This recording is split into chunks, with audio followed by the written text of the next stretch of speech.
Hi, this week's tip is about engaging your loved one.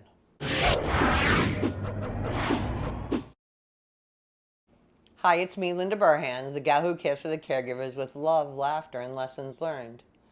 This week, my friend Rachel McInerney from Arden Courts ProMedica is going to speak to you about engaging your loved one.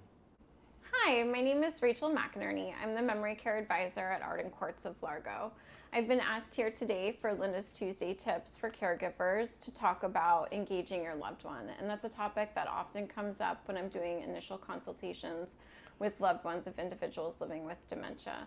So I think what happens early on in the disease process is we become the caregiver, and because of that, we stop having these meaningful interactions with our loved ones.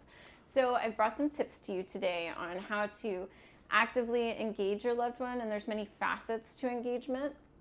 The first one we're going to talk about is having purpose or purposeful engagement. So we don't stop needing purpose just because our loved one gets a dementia diagnosis or any other cognitive or neural impairment. So we, especially men, have to give them a reason to get up every morning and to feel useful and to have a sense of dignity. So I had a little 100-year-old lady, Maria. She was a secretary for her entire life. And if you think back, because of her age, it wasn't really that common for a woman to be head of household and responsible for, earning wages. And she was. And because of this, she didn't want to play trivia and she didn't want to play bingo. She wanted to get up every day and go to work. And so we had to get to work in coming up with a way to engage her. And this meant giving her my mailings and, having her put the stamps on and put the labels on.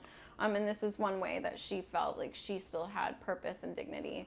I had another gentleman who really took a lot of pride in his lawn. And when he came to Arden Courts, we bought a bunch of those orange buckets from Home Depot, and he would just go and pick up the sticks every day.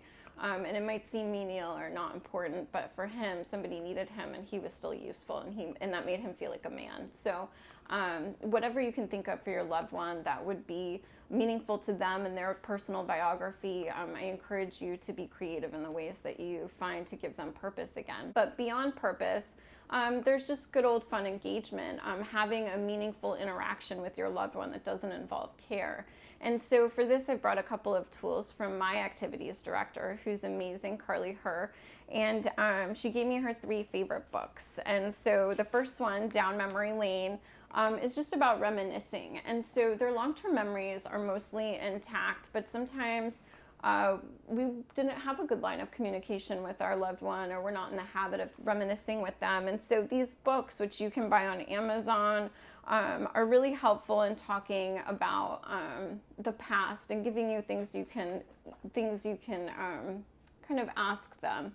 So, for instance, what games did you play with your children when they were babies? And so if you're talking to mom or dad, you're the child they played with, and they can just think back, and they're very simple questions and prompts, but this can help you get a conversation going if you struggle with communication. A lot of times sons, struggle with communicating. Men, I don't think it comes as naturally to them to be communicators sometimes. So especially for sons and husbands, these have been useful. Name 10. This book is practically falling apart. We love this one so much at Arden Courts. So when we have a break in between, musical entertainment or faith-based activities, we have 15 quick minutes to do something. We'll do Name 10. Name 10 of anything, and you would be amazed at how quickly they get engaged and kind of pick it up and start calling things out, and you can see how animated they become. So name 10 ways to keep children busy on rainy days. So you can pick the ones that, again, have a biographical importance to your loved one or of a personal importance. And then finally, the last one, Elder Games, How Things Have Changed.